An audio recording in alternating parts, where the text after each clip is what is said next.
Hello everyone, welcome to NEET Nova. मैं हूं सिमरन, आपकी biology educator for NEET UG category and I hope you all are fit and fine और आपकी NEET की तैयारी एकदम सुपर डुपर हिट चल रही होगी। तो आज जेनिथ सीरीज के अंदर जो चैप्टर मैं आपके लिए लेके आई हूं that is animal kingdom. I know कि आप सब लोगों को ये चैप्टर बोरिंग लगता है, ऐसे लगता है कि इसमें सिर्फ रट्टे मारने पड़ते हैं, लेकिन मैं आपको ये चैप्टर इंटरेस्टिंग और ऐसे वे में कराऊंगी कि आपको कॉन्सेप्ट क्लियर होंगे, आपको ऐसे लगेगा कि रट्टा कम मारना पड़ रहा है। तो चलिए शुरू करते हैं। First of all, here's something that you can have a look on so that you can know me a bit more। तो शुरू करते हैं एनिमल किंगडम से। पहले इंट्रोडक्शन की बात करते हैं कि है क्या एनिमल किंगडम में। तो अगर मैं इंट्रोडक्शन की बात करूं तो एनिमल किंगडम एक 5 किंगडम सिस्टम क्लासिफिकेशन का ऐसा किंगडम है जिसके अंदर सारे मल्टी सेलुलर यूकैरियोटिक एनिमल्स को इंक्लूड किया गया है। एनिमल्स हैं जो कि मल्टी सेलुलर हैं और यूकैरियोटिक हैं, उनको प्लेस किया गया है एनिमल किंगडम में। और जो भी एनिमल्स थे जो एनिमल किंगडम में रखे गए उनके अंदर भी बहुत वैरायटी थी, डाइवर्सिटी थी, तो उनकी क्लासिफिकेशन जरूरी थी। तो उनका डिफरेंट स्ट्रक्चर था और डिफरेंट फॉर्म थी। मिलियन ऑफ स्पीशीज एनिमल्स की मिली, इसीलिए उनको क्लासिफाई करना बहुत जरूरी था ताकि हम उनके पैटर्न्स को, उनके स्ट्रक्चर्स को इजी वे में समझ सकें और पढ़ सकें। तो इसीलिए उनकी need of classification become important. और जो क्लासिफिकेशन है वो क्या एम है, किस चीज में हेल्प करती है? It helps in assigning a systematic position to newly described species. अब देखो, अगर हम क्लासिफाई करके रख लें तो कोई अगर स्पीशीज हमें नई भी मिल रही है तो हम उसके कैरेक्टर स्टडी करके उसको उस पर्टिकुलर कैटेगरी के अंदर फिट कर सकते हैं। तो ये जो पर्पस था क्लासिफिकेशन का। अब बात करें कि किस बेसिस पे क्लासिफाई किया गया एनिमल्स को। तो अगर मैं बात करूं कि कौन से कैरेक्टर्स या कौन से पैरामीटर्स थे जिनके बेसिस पे क्लासिफिकेशन की गई, तो वो पैरामीटर्स थे, सबसे पहला है लेवल ऑफ ऑर्गेनाइजेशन, कि वो अभी उनमें सेलुलर ऑर्गेनाइजेशन है या वो टिश्यू लेवल तक ऑर्गेनाइजेशन है, उनकी बॉडी में ऑर्गन्स बन गए हैं, ऑर्गन सिस्टम, तो क्या लेवल ऑफ ऑर्गेनाइजेशन है उसके बेसिस पे।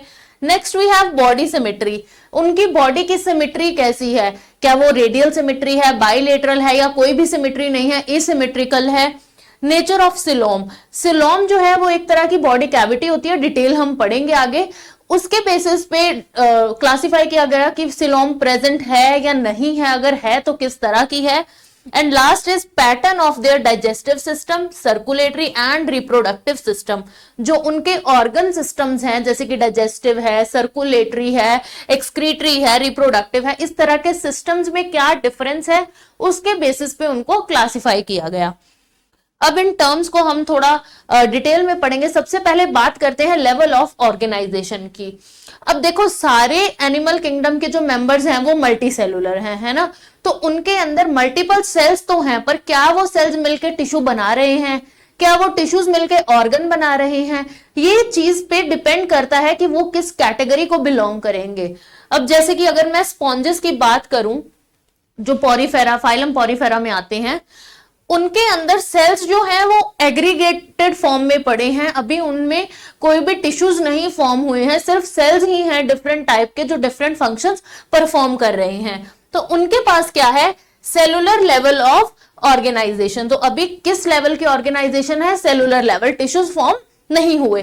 तो उन ऐसे जो स्पॉन्जेस हैं या पॉरीफेरा है उनके अंदर क्या है, इन्हीं सेल्स ने कुछ कुछ काम आपस में डिवाइड कर रखा है कि ये वाला सेल ये काम करेगा, दूसरा सेल ये करेगा। तो डिवीजन ऑफ लेबर जो है, एक्टिविटीज जो हैं वो डिवाइड की गई हैं अमंग द डिफरेंट सेल्स। इन्हीं सेल्स के बिटवीन जो है वो डिवीजन ऑफ लेबर हुआ है।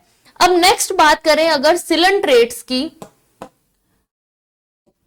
सिलेंट्रेट्स में क्या है, सेलुलर ऑर्गेनाइजेशन, जो अरेंजमेंट ऑफ सेल्स है वो थोड़ा कॉम्प्लेक्स हो गया है। अब इनसे बन गए हैं टिश्यूज। सेल्स जो हैं, जो सिमिलर फंक्शंस वाले सेल थे वो एक जगह इकट्ठे हो गए और उन्होंने क्या बना लिए, टिश्यूज।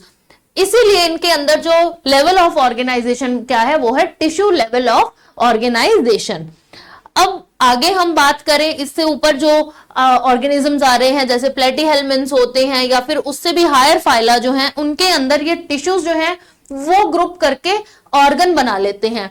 तो उनके अंदर आएगी ऑर्गन लेवल ऑफ ऑर्गेनाइजेशन, जो कि प्लेटीहेल्मिन्थ्स और उससे ऊपर के जो फाइला हैं उनके द्वारा शो की जाती है। और जो ऑर्गन्स हैं वो कुछ ना कुछ स्पेसिफिक पर्टिकुलर फंक्शन जो है वो परफॉर्म करेंगे। अब मैं बात करूं कि जैसे कि एनिलिड्स हैं, आर्थ्रोपोड्स हैं, मोलस्क हैं, इनके अंदर क्या होता है, या फिर हम ह्यूमंस की बात करें, कॉर्डेट्स हैं, काइनोडर्म्स हैं, ये ऑर्गन्स जो है वो कंबाइन करके, बहुत सारे ऑर्गन्स जो हैं वो कंबाइन होके एक पूरा ऑर्गन सिस्टम बना लेते हैं। अब जैसे हमारे अंदर ही बात कर लो, डाइजेस्टिव सिस्टम है, रिप्रोडक्टिव सिस्टम है, अलग अलग ऑर्गन्स है। डाइजेस्टिव की मैं बात करूं तो स्टमक इन्वॉल्व है, लंग, जो लिवर है वो भी कुछ ना कुछ कर रही है, पेनक्रियाज अपनी सिक्रीशन दे रहे हैं, ईसोफेगस है। तो ये अलग अलग ऑर्गन्स कंबाइन होके एक पूरा रोल प्ले कर रहे हैं, एक सिस्टम बना रहे हैं, उसको हम बोलेंगे ऑर्गन सिस्टम। तो यही बात लिखी गई है, organs have associated to form functional system, each system concerned with specific physiological function। Her system एक पर्टिकुलर फंक्शन परफॉर्म करेगा। जैसे डाइजेस्टिव सिस्टम है वो डाइजेशन में कर रहा है, रेस्पिरेटरी सिस्टम रेस्पिरेशन का काम करेगा, रिप्रोडक्टिव फंक्शन परफॉर्म करेगा, इस तरह से। तो इस टाइप की जो ऑर्गेनाइजेशन है उसको हम बोलेंगे ऑर्गन सिस्टम लेवल। पहले हमने पढ़ी है ऑर्गन लेवल, अब है ऑर्गन सिस्टम, क्योंकि ऑर्गन्स ने कंबाइन होके ऑर्गन सिस्टम बना लिया है। आगे चलते हैं। अब ये ऑर्गन सिस्टम भी है अलग अलग फाइलम के अंदर, इसके अंदर कॉम्प्लेक्सिटी है, डाइवर्सिटी है, वो देखेंगे कैसे। सपोज डाइजेस्टिव सिस्टम है, अब किसी के अंदर ये डाइजेस्टिव सिस्टम इनकम्प्लीट है, किसी के अंदर कंप्लीट है। इनकम्प्लीट से मतलब होता है कि जब एक ही ओपनिंग है। अब हमारी बात अगर ह्यूमंस की बात लें या फिर कुछ एनिमल्स की बात लें तो हमारे अंदर फूड का इंटेक एक अलग ओपनिंग से हो रहा है और जो वेस्ट का रिमूवल है वो किसी अलग ओपनिंग से हो रहा है। माउथ एंड एनस है हमारे पास, पर कुछ ऑर्गेनिजम्स, कुछ एनिमल्स ऐसे हैं जिनके अंदर एक ही ओपनिंग है, उसी से खाना आ रहा है, उसी से वेस्ट जो है वो एक्सक्रीट आउट हो रहा है। तो जिस डाइजेस्टिव सिस्टम में सिर्फ एक सिंगल ओपनिंग है, वही दोनों फंक्शन परफॉर्म कर रही है, उसको हम बोलेंगे इनकम्प्लीट। और ये किस एनिमल के अंदर पाया जाता है? ये पाया जाता है प्लेटीहेल्मिन्थ्स के अंदर। और कंप्लीट में क्या होता है? कंप्लीट डाइजेस्टिव सिस्टम में हमारे पास 2 ओपनिंग्स हैं, माउथ एंड एनस।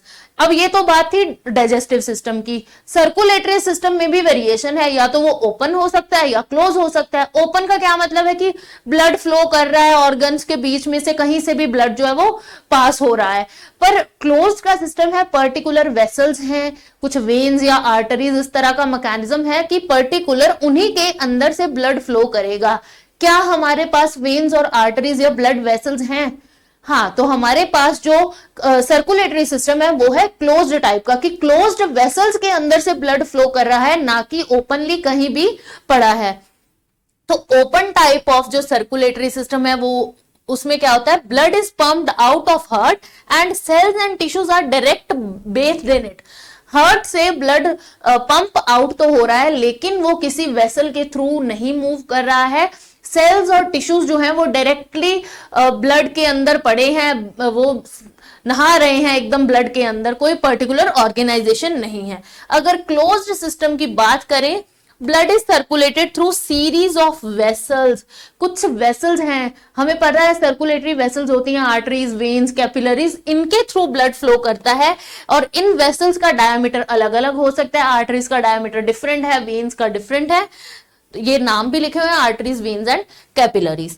तो ये था कि ऑर्गन सिस्टम के अंदर वेरिएशन कैसे है, डाइजेस्टिव में क्या है, सर्कुलेटरी में क्या है। आगे चलते हैं, अब बात करते हैं सिमेट्री की। तो सिमेट्री का मतलब ये होता है कि कोई जो भी एनिमल है वो सिमेट्रिकल है या नहीं, मतलब उसको अगर हम किसी प्लेन के थ्रू, एक्सिस के थ्रू कट करते हैं तो क्या वो इक्वल हाफ्स में डिवाइड हो रहा है या नहीं। अब देखिए, जो स्पॉन्जेस हैं ये कुछ ऐसे दिखते हैं। सपोज क्या मैं इनको ऐसे काट दूं तो ये इक्वल थोड़ी है, इसका कुछ पार्ट डिफरेंट है, कुछ डिफरेंट है, तो इनके अंदर कोई प्लेन ऑफ सिमेट्री नहीं है। किसी भी एंगल से हम इनको काट दें तो अगर मैं ऐसे काट दूं तो भी इक्वल नहीं है, ऐसे काटूं तो भी इक्वल नहीं है, तो इनके अंदर एसिमेट्री, कोई सिमेट्री नहीं है। तो ये क्या हुए? Asymmetrical. That means any plane that passes through the center doesn't divide it into equal half। कोई भी प्लेन में, चाहे लॉन्गिट्यूडनल, हॉरिजॉन्टल, डायगनली, किसी भी प्लेन के थ्रू कट करूं, इक्वल हाफ्स में बॉडी डिवाइड नहीं हो सकती। तो स्पॉन्जेस क्या हुए, दे आर एसिमेट्रिकल। आगे बात करें, दो टाइप्स की और सिमेट्री है, रेडियल एंड बायलेटरल। रेडियल में क्या होता है कि मैं सेंट्रल एक्सिस, अब कोई भी बॉडी सपोज ये है, इसके सेंटर के थ्रू लाइन पास करनी है, इधर थ्रू एनी डायरेक्शन में, हॉरिजॉन्टली, डायगनली, वर्टिकली, किसी भी पर अगर मैं सेंटर के थ्रू लाइन पास कर रही हूं तो मेरे पास इक्वल हाफ्स में वो ऑर्गेनिज्म डिवाइड हो जाएगा। इस तरह की सिमेट्री को हम बोलते हैं रेडियल सिमेट्री। और इसके अंदर एग्जांपल्स हैं हमारे पास सिलेंट्रेट्स, टीनोफोर्स एंड एकाइनोडर्म्स। ये इस तरह से दिखाया हुआ कि सेंट्रल एक्सिस के थ्रू पास करो तो ऑर्गेनिज्म जो है वो इक्वल हाफ्स में डिवाइड हो जाएगा। दूसरी तरफ है हमारे पास बाइलेटरल सिमेट्री। अब बाइलेटरल का मतलब क्या है कि आप एक लॉन्गिट्यूडनल एक्सिस, वर्टिकल एक्सिस पे अगर आप कट करेंगे तो दो इक्वल हाफ्स में, अब ह्यूमंस को ले लो, अब सेंटर में हमें कट कर दो तो हम इक्वली डिवाइड हो जाएंगे ना। जो फीचर्स हमारे लेफ्ट साइड पे सेम फीचर्स जो है वो राइट साइड पे भी हैं। उसी तरह ये एक एग्जांपल है जिसमें इंसेक्ट को सेंटर में से कट करके दिखाया गया है और वो इक्वल हाफ्स में डिवाइड हो रहा है। तो identical left and right halves हमें मिलते हैं बायलेटरल सिमेट्री के अंदर। और इसकी एग्जांपल ले सकते हैं हम एनेलिड्स, आर्थ्रोपॉड्स एक्सेट्रा, कॉर्डेट्स भी इसी के अंदर आते हैं। नेक्स्ट, अब हम जो फीचर की, ये भी सिमेट्री की बात है, asymmetry, this is radial symmetry and this is again bilateral symmetry. आगे हम बात करेंगे जर्म लेयर्स के बारे में, डिप्लोब्लास्टिक, ट्रिप्लोब्लास्टिक। अब ये टर्म्स आपको ऐसे सुनोगे तो डिफिकल्ट लगेंगे, लेकिन जब मैं समझा दूंगी तो आप कहोगे कि मैम ये तो बिल्कुल इजी है। तो समझते हैं। डिप्लोब्लास्टिक ऑर्गेनाइजेशन का मतलब है कि जिसमें हमारे पास मेसोडर्म एब्सेंट है। मेसोडर्म एक जर्म लेयर है, हमारे पास 3 जर्म लेयर्स हैं, एंडोडर्म, एक्टोडर्म, मेसोडर्म। ठीक है, मेसोडर्म जिसमें नहीं है वो है डिप्लोब्लास्टिक। डिप्लो मीन्स देखो 2, डाई मीन्स 2, तो इसके अंदर 2 जर्म लेयर्स हैं, एक्टोडर्म, एंडोडर्म। एक बार ये डायग्राम के थ्रू पहले समझो। आउटर एक्टोडर्म प्रेजेंट है बाहर, अंदर ये जो लेयर है ये है एंडोडर्म। इन दोनों के बीच मेसोडर्म नहीं है, बट एक अनडिफरेंशिएटेड सी लेयर है जिसका नाम है मीजोग्लिया। ठीक है, ये अनडिफरेंशिएटेड है। आउटर पे हमारे पास एक्टोडर्म है, इनर एंडोडर्म है, बट बीच में क्या है, एक अनडिफरेंशिएटेड लेयर है जिसका नाम है मीजोग्लिया।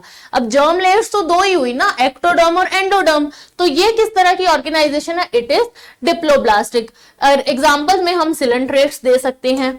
नेक्स्ट, अब ट्रिप्लोब्लास्टिक की बात करें तो इनके अंदर तीनों जर्म लेयर्स हैं, which is outer ectoderm, inner endoderm, और इन दोनों के बीच में एक लेयर पूरी बन चुकी है, वो है मीजोडर्म। मिडल लेयर जो है हमारे पास वो है मीजोडर्म, जिसमें ये तीनों प्रेजेंट होंगी, वो क्या है, ट्रिप्लोब्लास्टिक। तो हम अगर अपनी भी बात करें तो हम भी ट्रिप्लोब्लास्टिक हैं। एग्जांपल्स हैं प्लेटीहेल्मिन्थ्स टू कॉर्डेट्स। प्लेटीहेल्मिन्थ्स से लेके कॉर्डेट्स तक वो सारे क्या हैं, ट्रिप्लोब्लास्टिक टाइप। अब बात करते हैं सिलोम की। सिलोम है क्या, आपने सुना होगा कि सूडोसिलोमेट, एसिलोमेट, ट्रू सिलोमेट। अब उसकी बात करेंगे कि सिलोम क्या होती है। तो बेसिकली सिलोम है क्या, एक कैविटी है, एक खाली स्पेस है। कहां पे है ये, हमारी body wall and the gut wall. जो हमारी बॉडी की वॉल है, और अगर देखो ये हमारी बॉडी वॉल है और ये हमारी गट है, तो इन दोनों के बीच ये जो स्पेस है ये है सिलोम। ठीक है, अब हम डायग्राम से समझे। चलो पहले इसकी बारे में पहले पढ़ लेते हैं। अब ये जो सिलोम है उसकी जो आउटर कवरिंग है वो किससे बनी होती है, it is lined by mesoderm and it's called coelom. अब जिन एनिमल्स के पास सिलोम है उनको हम बोलेंगे coelomates. Example annelids, mollusc, arthropods, echinoderms, hemichorda, chordates तक। एनेलिड्स से लेके कॉर्डेट्स तक जो भी ऑर्गेनिजम्स हैं वो है सिलोमेट्स, यानी जिनके पास सिलोम है। और डायग्राम देखो, ये हमारी बॉडी वॉल है, ये मेसोडर्म है, और ये क्या है, ये गट है हमारी, और ये जो पूरी अंदर सिलोम है, दिस इज सिलोम। सिलोम की लाइनिंग किससे है, this is completely lined with mesoderm. Mesoderm से ये लाइंड है, this is our gut wall, and ये बाहर थी हमारी बॉडी वॉल। तो इन दोनों के बीच ये जो कैविटी थी मेरे पास, ये क्या है, सिलोम। ठीक है, तो ये थी बात कि सिलोमेट कौन से, अब जिनके अंदर कंप्लीटली लाइन बाय मेसोडर्म थी वो है हमारे पास सिलोमेट्स। नेक्स्ट आते हैं सूडो सिलोमेट्स, यानी फाल्स सिलोम जिनके अंदर है, वो ऑर्गेनिजम्स जिनके अंदर ये जो सिलोम है वो कंप्लीटली लाइन बाय उसके कुछ पैचेस पड़े हैं, कॉन्टिन्यूस नहीं है, पर ये देखो कहीं कहीं पे प्रेजेंट है मेसोडर्म के साथ लाइन की हुई, तो ये सिलोम जो है, दिस इज सिलोम, ये क्या है, पैचेस के अंदर प्रेजेंट है।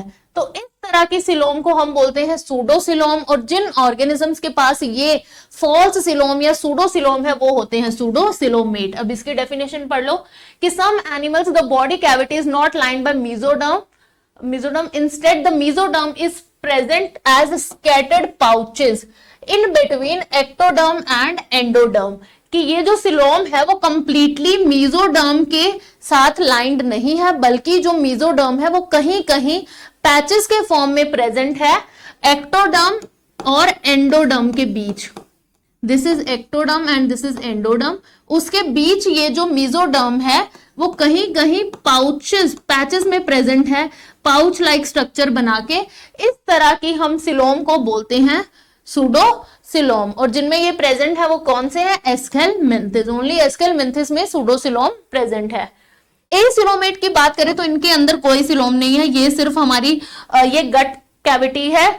मेसोडर्म जो है उसके अंदर कोई भी मेसोडर्म लाइन नहीं कर रही है किसी भी तरह की कैविटी को, तो सिलोम प्रेजेंट ही नहीं है।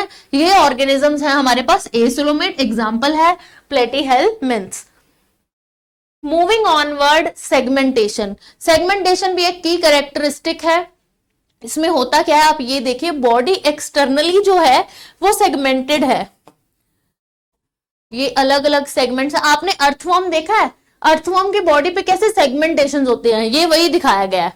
इस तरह से ये सेगमेंट्स प्रेजेंट हैं पूरी बॉडी पे।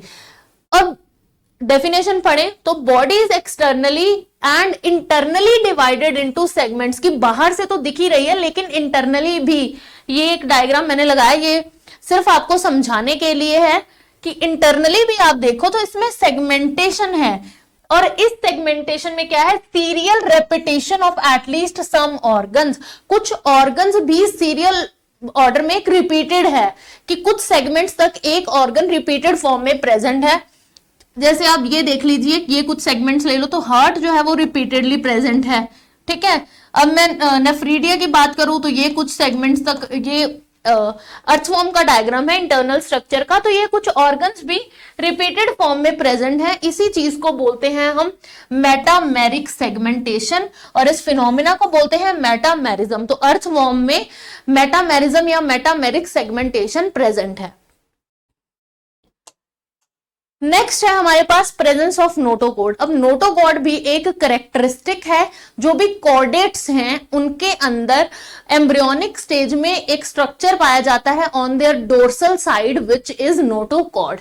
Notochord is mesodermal in origin, या मेसोडर्म जो लेयर है। अब देखो हमारी जो तीनों जर्म लेयर्स है ना, वो कुछ ना कुछ ऑर्गन्स बनाती हैं। जब हमारी एम्ब्रियोनिक डेवलपमेंट होती है तो ये तीन लेयर्स बनती हैं पहले, एक्टो एंडो मीजो, ठीक है। तो इन्हीं तीन लेयर से आगे सारे ऑर्गन्स कुछ ना कुछ बनेंगे, तो उनमें से नोटोकॉर्ड एक ऑर्गन है जो कि मेसोडर्मल इन ओरिजिन है। अब ये जितने भी कॉर्डेट्स हैं उन सबकी एम्ब्रियोनिक स्टेज, जब उनका एम्ब्रियोनिक फुली डेवलप्ड एडल्ट में हो सकता है ना हो, लेकिन सबकी एम्ब्रियोनिक स्टेज में ये नोटोकॉर्ड जरूर होती है। तो मेसोडर्मल इन ओरिजिन है, रॉड लाइक एक स्ट्रक्चर है, कहां प्रेजेंट होगी, formed on the dorsal side during embryonic development in some animals. Animals जिनके पास नोटोकॉर्ड है उनको हम बोलेंगे कॉर्डेट्स, और जिनके पास नहीं है वो है नॉन कॉर्डेट्स, जैसे कि पोरीफेरा से लेके एकाइनोडर्म्स। तो इनके अंदर जो नोटोकॉर्ड है वो नहीं है, इसीलिए ये क्या है, नॉन कॉर्डेट्स। अब नोटोकॉर्ड कहां प्रेजेंट है, ये देखिए, ये हमारे पास एक रॉड लाइक स्ट्रक्चर है, ये डोर्सल साइड है, this is the dorsal side and this is the ventral side. अब डोर्सल वेंट्रल में भी बच्चे कंफ्यूज हो जाते हैं, आज मैं वो भी दूर कर देती हूँ। देखो वेंट्रल साइड हमेशा वो होगी जिसको आप फोल्ड कर सकते हो। अगर मैं अपने हाथ की ये बात करूं तो मैं अपने हाथ को इस अंदर को फोल्ड कर सकती हूँ, है ना। तो ये मेरे हाथ की हुई वेंट्रल साइड, और जिधर मैं फोल्ड नहीं कर सकती हूँ ये है डोर्सल साइड। तो this is the ventral side. हमारी बॉडी की बात करो तो ये हमारी वेंट्रल साइड है and that back side is a dorsal side. तो नोटोकॉर्ड कहां प्रेजेंट है? It is present on the dorsal side. बस ये आपको मैंने बता दी है कि ये किस तरह से प्रेजेंट है। कुछ डायग्राम्स ऐसे हैं बेटा, मैं आपको एक्स्ट्रा इसीलिए करवा रही हूं ताकि आपको क्लेरिफिकेशन आए कि अगर मैं कोई स्ट्रक्चर बता रही हूं, कोई वर्ड यूज कर रही हूं, तो एग्जैक्टली वो कैसा है, क्या फंक्शन है उसका। अब आगे बढ़ते हैं कि क्लासिफिकेशन का बेसिस कैसे क्लासिफाई किया गया है, पैटर्न क्या है पूरा। तो कुछ कॉमन कैरेक्टरिस्टिक्स ढूंढे, उनके बेस पे क्लासिफिकेशन की। कैसे की? सबसे पहले एनिमल किंगडम में क्या आते हैं हमारे पास? Multi cellular eukaryotes. उनके अंदर पहले देखा गया कि लेवल ऑफ ऑर्गेनाइजेशन क्या है, क्या वो सेलुलर लेवल है या सेलुलर से ऊपर उठ चुके हैं, टिश्यू लेवल आ गया है, ऑर्गन लेवल, ऑर्गन सिस्टम। तो जिनके अंदर सिर्फ अभी सेलुलर लेवल था वो थे सिर्फ पोरीफेरा, उनका एक अलग ही हमने फाइलम बना दिया। जो जिनके अंदर सिर्फ सेलुलर सिस्टम है वो है पोरीफेरा। अब जिनके अंदर ऑर्गन लेवल या tissue level, organ system level था, फिर उनको आगे डिवाइड किया गया उनकी सिमेट्री के बेसिस पे। जिन पे रेडियल सिमेट्री थी वो एक तरफ कर दिए गए, जिनके पास बाइलेटरल सिमेट्री थी उनको एक तरफ कर दिया। रेडियल वाले में भी आगे दो तरह की फाइलम बनाई, सिलेंट्रेट्स एंड टीनोफोरा। अब नेक्स्ट जो बाइलेटरल सिमेट्री वाले थे उनकी फिर क्लासिफिकेशन की गई, किस बेसिस पे कि उनके पास जो सिलोम थी वो कैसी थी, क्या पूरी सिलोम थी या आधी अधूरी वो पैच लाइक थी या थी ही नहीं। इन तीनों के बेसिस पे एसिलोमेट्स जिनके पास सिलोम थी ही नहीं, या जिनके पास फॉल्स सिलोम थी यानी कि सूडो सिलोम थी, या जिनके पास ट्रू सिलोम थी, कंप्लीटली वो सिलोम प्रेजेंट थी, मीजोडर्म के साथ लाइन की गई, उस बेसिस पे इनको डिवाइड कर दिया। तो जिनके पास बिल्कुल सिलोम प्रेजेंट ही नहीं थी वो थे प्लेटीहेल्मिन्स, जिनके पास सूडो सिलोम कहीं कहीं प्रेजेंट थी वो थे एस्केल्मिन्स, और जिनके पास कंप्लीट सिलोम थी वो कौन से थे हमारे पास? Annelids, arthropods, mollusc, echinoderms, hemichordates and chordates. अब आगे देखते हैं इन सबके कैरेक्टरिस्टिक्स। तो आज हम पढ़ेंगे प्लेटीहेल्मिन्स तक, आज हम पढ़ेंगे कि जिनके पास ए सिलोमेट है, जिनके पास सिलोम है ही नहीं, वहां तक आज हम क्लासिफिकेशन पढ़ेंगे।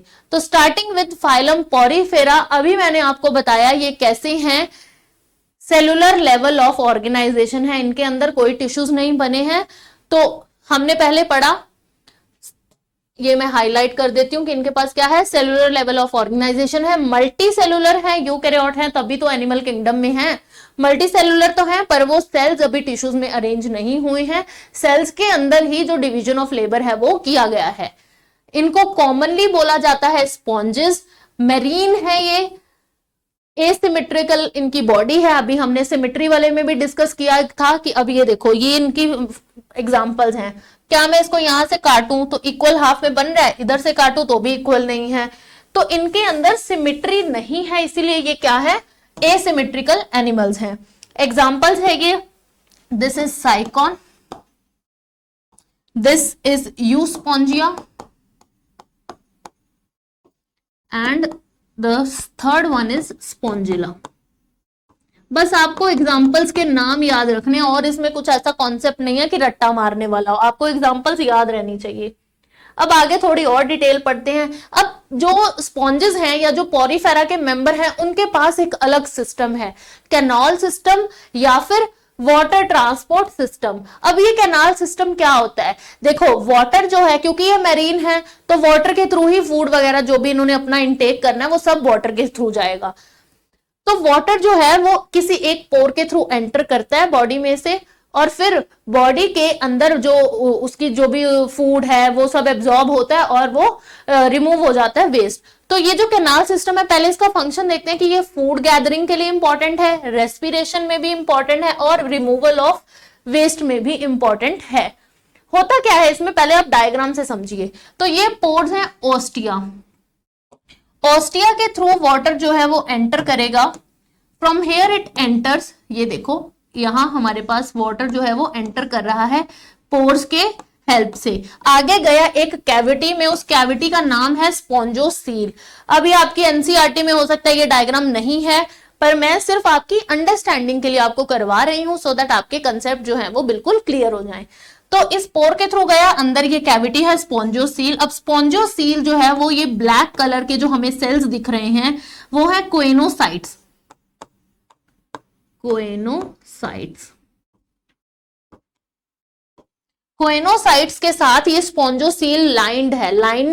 The spongocoel is lined by coenocytes. और फिर ये जो वाटर है या जो वेस्ट वाटर है वो कहां से रिमूव होगा? ऑस्क्यूलम के थ्रू, जो कि अगेन एक पोर है। तो अब हम इसको पढ़ लेते हैं। वाटर एंटर करता है through minute pores called ostia. Body wall के अंदर जाता है, एक सेंट्रल कैविटी है जिसको बोलते हैं स्पॉन्जियोसील, और वहां से ये रिमूव हो जाता है, it goes out through osculum.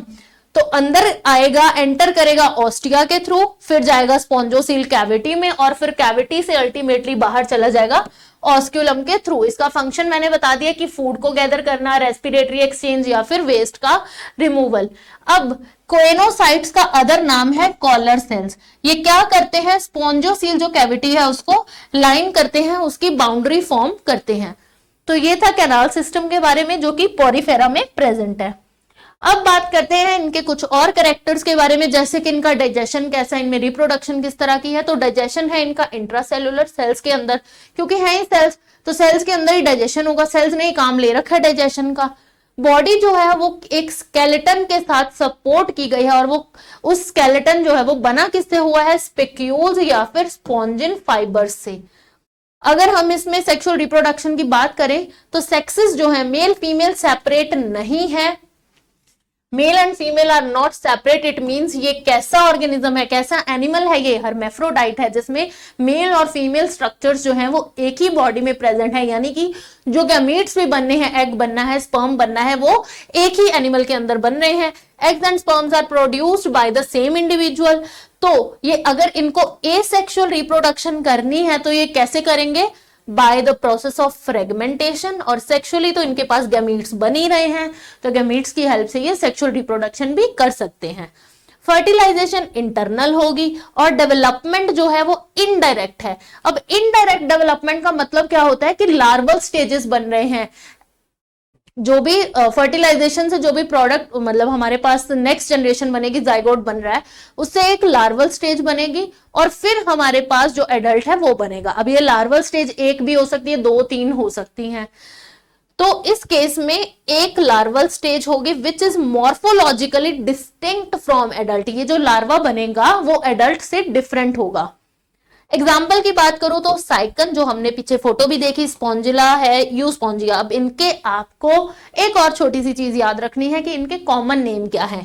जैसे कि साइकन को बोलते हैं साइफा, स्पॉन्जिला को फ्रेश वाटर स्पॉन्ज बोलते हैं, और यूस्पॉन्जिया को बाथ स्पॉन्ज बोलते हैं। तो ये आपको कॉमन नेम्स भी लर्न करते हैं। क्वेश्चन जो है वो मैच द कॉलम के टाइप में आ जाता है, किसका कॉमन नेम क्या है ये मैच भी करना आ जाता है, तो ये आपको याद करना होगा। नेक्स्ट बात करते हैं फाइलम सिलेंट्रेटा की। सिलेंट्रेटा के जो ऑर्गेनिज्म है, एनिमल्स है, उनको सिलेंट्रेट्स भी बोल दिया जाता है, और इस फाइलम का एक और नाम है निडेरिया। तो इनके जो एनिमल्स हैं उनको निडेरियंस भी बोला जा सकता है। ये भी मैरीन है, सेसाइल और फ्री स्विमिंग है, रेडियली सिमेट्री है इनके अंदर भी।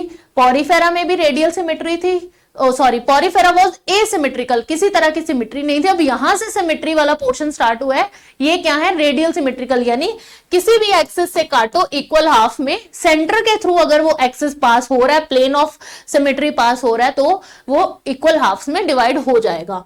अब इनका नाम निडेरियंस कैसे पड़ा? निडेरिया क्यों पड़ा? क्योंकि इनके पास एक स्पेशल टाइप के सेल हैं जिनका नाम है नीडोब्लास्ट सेल, और ये नीडोब्लास्ट सेल को और क्या बोलते हैं? नीडोसाइट्स भी बोलते हैं। अब इन नीडोब्लास्ट सेल, अगर आप स्ट्रक्चर देखें, पहले आप ये देखो, ये वाला डायग्राम देखो। अब ये प्रेजेंट कहां है? अगर ये एक मेरे पास सिलेंट्रेट की एग्जांपल है, दिस इज अ सिलेंट्रेट, इनके पास होती हैं इस तरह की टेंटेकल्स। उन टेंटेकल्स को जूम करके बनाओ तो उनकी आउटर वॉल पे इस तरह के स्पेशलाइज्ड सेल प्रेजेंट हैं। ये सेल्स हैं नीडोब्लास्ट सेल। अब इन नीडोब्लास्ट सेल को मैं जूम करके देखूं तो ये डायग्राम देखिए, ये पूरा एक नीडोसाइट है, ठीक है। इसके अंदर एक स्पेशल स्ट्रक्चर है जिसका नाम है निमेटोसिस्ट।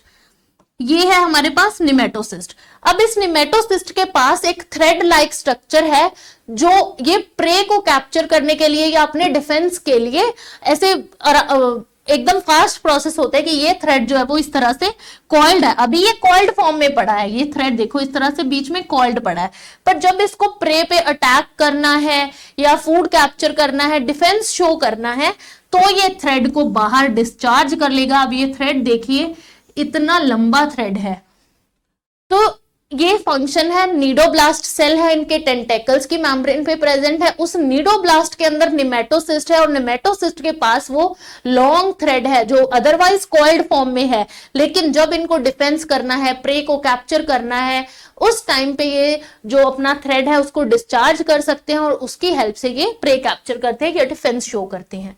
तो थ्योरी पढ़ लें। अब इसको निमेटोसिस्ट को और क्या बोला जाता है? Stinging capsule. स्टिंगिंग कैप्सूल यानी निमेटोसिस्ट कहां प्रेजेंट है? Tentacles and the body. ये इनके टेंटेकल्स पे या फिर बॉडी सरफेस पे प्रेजेंट है। अब नीडोब्लास्ट का काम क्या है? एंकरेज प्रोवाइड करता है, डिफेंस में काम करता है and the capture of prey. ये नीडोब्लास्ट का डायग्राम है जो आपकी एनसीईआरटी में भी दिया है। इसके अंदर निमेटोसिस्ट है और ये थ्रेड दिखाया गया है बाहर एजेक्टेड फॉर्म में। मुझे लगता जो है कि समझ आ रहा है आपको। यहां तक कोई इतना हार्ड एंड फास्ट रूल नहीं था अभी तक।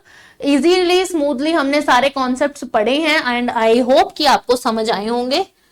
बस एग्जाम्पल्स याद करनी है बेटा, और कोई कॉन्सेप्ट इतना मुश्किल नहीं है इस चैप्टर में। बच्चे डर जरूर जाते हैं कि हाय एनिमल किंगडम पता नहीं कैसा ही हवा बना रखा है एनिमल किंगडम को, but it is an easy chapter. आपको बस एग्जाम्पल्स तो देखो, कोई भी चैप्टर है, आप प्लांट्स वाला चैप्टर कोई ले लीजिए, जैसे कि मॉडिफिकेशन वाला, उसमें भी रूट मॉडिफिकेशन, शूट मॉडिफिकेशन, कितने कितने एग्जाम्पल्स हैं उसमें भी, तो इसमें तो फिर भी कम है। इससे क्यों डरते हो? चलो आगे बढ़ते हैं। अब निडेरियंस की बात कर रहे थे यानी सिलेंट्रेट्स की, तो अब इनके बारे में हमने पहले पढ़ लिया निडोब्लास्ट सेल का, अब थोड़ा डिटेल पढ़ेंगे। तो इनके अंदर जो ऑर्गेनाइजेशन है वो अब पहुंच गई है tissue level. Tissue level of organisation है इनके अंदर, और ये डिप्लोब्लास्टिक है, यानी कि दो जर्म लेयर्स हैं, एक्टोडर्म एंडोडर्म। मीज में मिजोग्लिया तो है पर मिजोडर्म नहीं है, तो ये क्या है? डिप्लोब्लास्टिक। अब इसके अंदर एक सेंट्रल गैस्ट्रोवैस्कुलर कैविटी है, सिंगल ओपनिंग है माउथ, यानी कि ये कैसा ऑर्गेनिज्म है?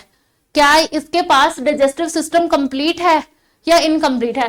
क्या लिखा है? सिंगल ओपनिंग है, तो यानी क्या हुआ? ये इनकम्प्लीट।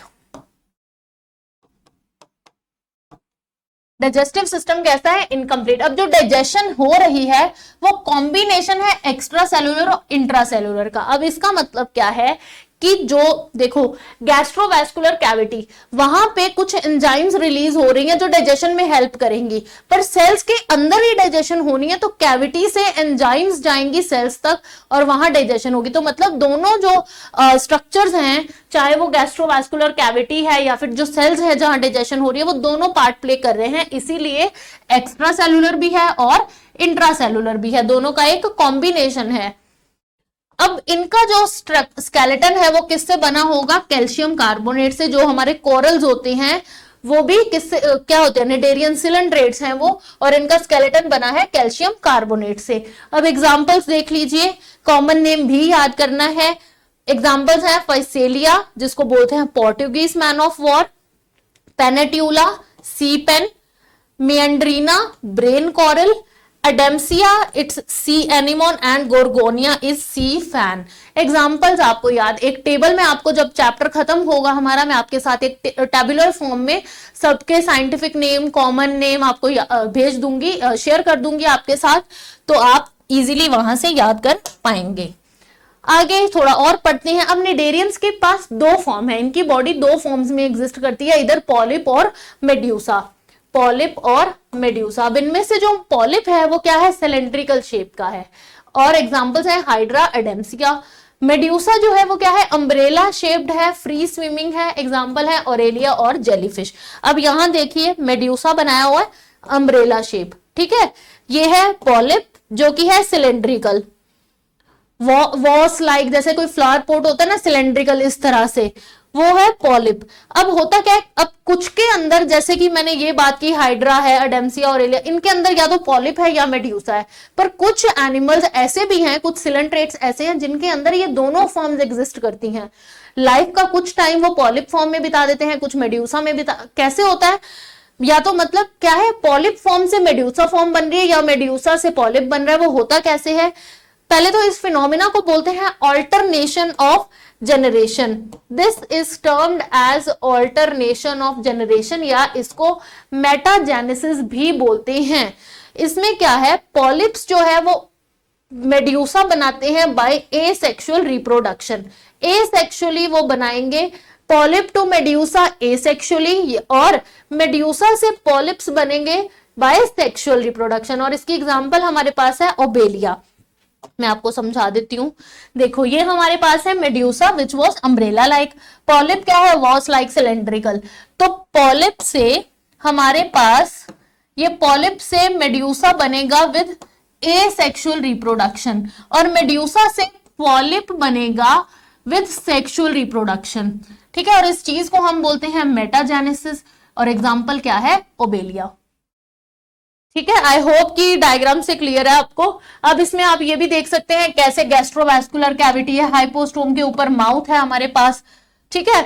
तो ये इनमें चलती है alternation of, this was about alternation of, ये डायरेक्ट क्वेश्चन भी आ सकता है कि ऑल्टरनेशन ऑफ जनरेशन किसमें देखी जाती है, या तो आपसे इधर पूछ सकते हैं कि निडेरियंस में होती है, पॉरीफेरा में होती है, कॉर्डेट्स में होती है, किस में होती है, ये होती है निडेरियंस के अंदर। और एग्जाम्पल क्या है इसकी, एग्जाम्पल इज ओबेलिया,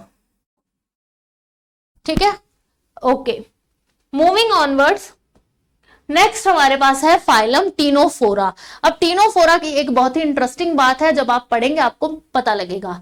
टीनोफोरा भी क्या है, इनको कॉमन नेम है सी वॉलनट्स या फिर कॉम्ब जेलीज, ठीक है। ये भी मेरीन है, इनके अंदर रेडियल सिमेट्री है, डिप्लोब्लास्टिक है, ये भी टिश्यू लेवल ऑफ ऑर्गेनाइजेशन है। अब इनकी बॉडी के पास 8 कॉम्ब प्लेट्स हैं, externally 8 rose of ciliated comb plates. इस तरह से अगर बॉडी है तो 8 रोज होंगी जिनपे सीलिया भी होगा, सीलिया फ्लैजेला आपने पढ़ा होगा, सुना होगा। तो इस तरह से इनके पास 8 रोज of ciliated comb plates present है, इसीलिए तो इनका नाम कॉम्ब जेलीज भी है, विच हेल्प इन लोकोमोशन। अब ये कॉम्ब प्लेट्स किसमें काम करेंगे, क्या फंक्शन है इनका, they help in locomotion. Digestion इनका क्या है, एक्स्ट्रा सेलुलर भी है, इंट्रा सेलुलर भी, अगेन अ कॉम्बिनेशन। अब इनमें मेन फीचर क्या है, क्या खास बात थी, दे शो बायोल्यूमिनेसेंस। बायोल्यूमिनेसेंस का क्या मतलब होता है कि कोई लिविंग ऑर्गेनिज्म जो है वो लाइट एमिट कर रहा है, the living organism emit light. क्या प्रॉपर्टी है एक लिविंग ऑर्गेनिजम्स की, लाइट को एमिट करने की, रेडिएट करने की, उसको बोलेंगे bioluminescence. It is well marked in ctenophores, ctenophores के अंदर ये एक वेल मार्क्ड प्रॉपर्टी है इनकी। अगर मैं बात करूं, sexes are again not separate, hermaphrodite है ये भी। Reproduction take place by sexual means, सिर्फ ओनली बाय सेक्सुअल मीन्स, कोई ए सेक्सुअल रिप्रोडक्शन नहीं होगी, सिर्फ सेक्सुअल रिप्रोडक्शन। बट इनके पास जो फर्टिलाइजेशन है वो क्या है, एक्सटर्नल है। डेवलपमेंट अगेन इनडायरेक्ट है, यानी कि लार्वा बनेगा। एग्जाम्पल है प्लूरोब्रैकिया एंड टीनोप्लेना। अब इनकी डायग्राम देखें, प्लूरोब्रैकिया का ये डायग्राम है, ये इसके पास है सिलिएटेड कॉम्प्लेट्स, इस तरह से ये 8 सिलिएटेड कॉम्प्लेट्स इसके पास प्रेजेंट हैं, यू कैन काउंट 4 and 4, ठीक है। ये था प्लूरोब्रैकिया का। अब बायोल्यूमिनेसेंस इस तरह से शो कर रहे, देख रहे हो कैसे लाइट एमिट कर रहा है, कितने रेडिएशंस है। तो ये प्लूरोब्रैकिया की ही एग्जांपल है, लाइट एमिट कर रहा है, that means it shows bioluminescence. आगे बात करते हैं, the last phylum which we have to do today is Platyhelminthes. Platyhelminthes की बात करूं मैं, dorsoventrally flattened, dorsal side से भी एकदम फ्लैट है, वेंट्रल साइड से भी एकदम पूरा फ्लैट है, इसीलिए इनका नाम है फ्लैट वॉर्म्स। इनको कॉमनली क्या कहा जाता है, they are flat worms. Endoparasite, अब एंडोपैरासाइट का मतलब क्या है कि दूसरे एनिमल्स की बॉडी के अंदर पैरासाइट की तरह रहते हैं, हमारी बॉडी में भी रहते हैं, ठीक है, in animals including human beings also. Bilateral symmetry आ गई है, अब इनके अंदर रेडियल सिमेट्री नहीं है, they have bilateral symmetry. Triploblastic आ गया भाई, 3 जर्म लेयर्स हैं हमारे पास, एक्टो एंडो मीजोडर्म भी प्रेजेंट है। एसिलोमेट है, कोई भी सिलोम नहीं है, यानी कि जो बॉडी वॉल है और गट वॉल है उनके बीच में कोई और कैविटी नहीं है। Level of organization is organ level आ गया अब यहाँ पे। अब इनके पास प्रेजेंट है हुक्स या फिर सक्कर्स, जो इन अब ये पैरासाइट हैं तो दूसरे की बॉडी के अंदर इनको रहना है, तो कैसे, अब हमारी मान लो इंटेस्टाइन में रह रहे हैं तो इंटेस्टाइन की वॉल के साथ अटैच होके रहना है इनको, तो इनके पास क्या है, हुक्स हैं, सक्कर्स हैं, ताकि ये रह सके। Hooks and suckers are present in parasitic form, जो पैरासिटिक फॉर्म्स है उनके अंदर प्रेजेंट होंगी। Some of them absorb nutrients from the host directly through their body surface. कुछ क्या है, या तो अटैच होके रहते हैं हुक्स और सक्कर्स की हेल्प से, या फिर डायरेक्ट बॉडी सरफेस के थ्रू ही न्यूट्रिएंट एब्जॉर्ब कर सकते हैं। स्पेशलाइज्ड सेल्स, इनके पास अब एक स्पेशल तरह के सेल्स हैं जो हैं फ्लेम सेल्स, जो कि ऑस्मो रेगुलेशन और एक्सक्रीशन में, वाटर सॉल्ट बैलेंस और एक्सक्रीशन में हेल्प करते हैं। कौन से सेल्स, फ्लेम सेल। प्लेटीहेल्मिन्थ्स के पास हैं फ्लेम सेल्स, जो किसमें काम करेंगे, ऑस्मो रेगुलेशन एंड एक्सक्रीशन। ये इंपॉर्टेंट है, डायरेक्ट ही क्वेश्चन आ जाता है कि फ्लेम सेल्स का या तो फंक्शन बता दो या फ्लेम सेल्स किसमें प्रेजेंट हैं, तो ये भी आपको याद रखना है। अब इसमें भी again sexes are not separate, fertilisation तो इंटरनल है और बहुत सारी लार्वल स्टेजेस यानी इनडायरेक्ट है। अगेन यहाँ पे development is indirect through many larval stages. Examples अब इसके अंदर भी एक, जैसे पिछले हमने नाइडेरिया पढ़ा, उसके अंदर हमने पढ़ी बायोल्यूमिनिसेंस की प्रॉपर्टी, ये मैंने आपको दिखाया था ना, टीनोफोरा में हमने पढ़ी थी बायोल्यूमिनेसेंस, जो शो की थी प्लूरोब्रैकिया में। इनके पास एक और प्रॉपर्टी है जो है रीजेनरेशन की कैपेसिटी है। और एग्जांपल क्या है, ऐसा फ्लैटफॉर्म जो रीजेनरेशन शो करता है, it is planaria shows regeneration. And other examples हैं हमारे पास टीनिया एंड फेशियोला। टीनिया का कॉमन नेम है टेपवॉर्म, फेशियोला का कॉमन नेम है लिवर फ्लूक। टीनिया दिखता है कुछ ऐसा लंबा सा, और इसके अंदर सेगमेंट्स होती हैं, सेगमेंटेशन है इसमें, बॉडी एक्सटर्नली डिवाइडेड है सेगमेंट से। और लिवर फ्लूक जो है यानी फेशियोला जो है वो कुछ इस तरह वेस्ट लाइक सा दिखता है। और ये हमारा कंप्लीट हो गया है, हमने कंप्लीट कर लिया अपना फाइलम प्लेटीहेल्मिन्थ्स। तो अब तक अगर हम क्लासिफिकेशन के बेसिस पे बात करें, हाँ जी, तो हमने अब यहां तक कंप्लीट कर लिया है। This portion we have completed. Acoelomates हमने पढ़ लिए हैं। अब जो नेक्स्ट लेक्चर होगा उसमें हम पढ़ेंगे सूडोसिलोमेट्स और सिलोमेट्स के बारे में, यानी इसमें आ जाएंगे हमारे कॉर्डेट्स को भी कवर करेंगे हम।